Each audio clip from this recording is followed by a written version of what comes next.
The deep forest, steeped in the gloom of dark trees, hid its secrets in glittering green. In the shadows of the mist, where the sun's rays did not penetrate, hovered the mystical echoes of the past. Legends were passed down from generation to generation, telling of Leshy, the spirit of the forest who guarded his abode with cruel contempt for those who disturbed his seclusion. The village near this forest thrived in its quiet isolation, knowing no real fear, until the night came when the moon lost its glow.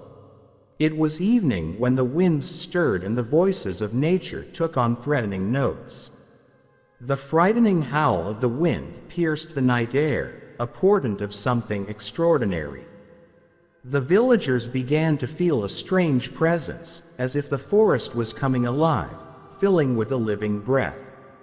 All the animals froze in their dens, and the night sounds became muffled, as if nature were holding its breath before something powerful. At that moment, the village elders gathered in council, discussing the ancient lore of Leshy. Alarm spread quickly, and torches were lit among the village's narrow streets. The villagers gathered together, their eyes darting fearfully, their voices trembling in anticipation of the dark ordeal. At the very end of the village, in the shadow of the castle, the elders gathered their wise forces and decided to send a brave young man named John into the depths of the forest to unravel the mystery of the night terror. John was brave, but his heart sank with the foreboding of the unknown. Under the moonlight, John stepped onto an ominous path where the forest grew increasingly dark.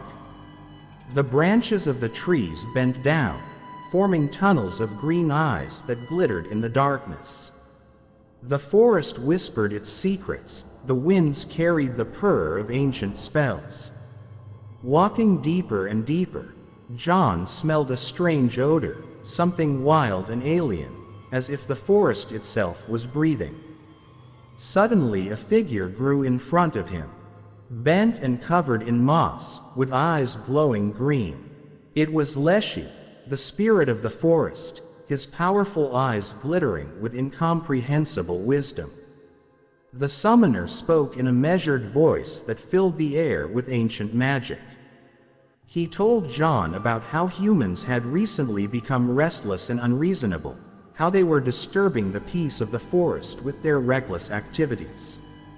The woodsman warned that if the village did not change, the forest would respond with fear.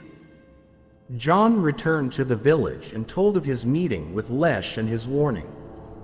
The elders met again, but not to talk, but to decide. The village came to the conclusion that it must change its attitude to nature in order to reconcile with Leshy and avoid his wrath. Thus began the long and difficult work of changing the village's way of life. People revised their practices, began to treat nature more carefully, and sincerely sought to restore balance with the Leshy and his forest. In time, the night terror disappeared and the forest returned to its tranquility.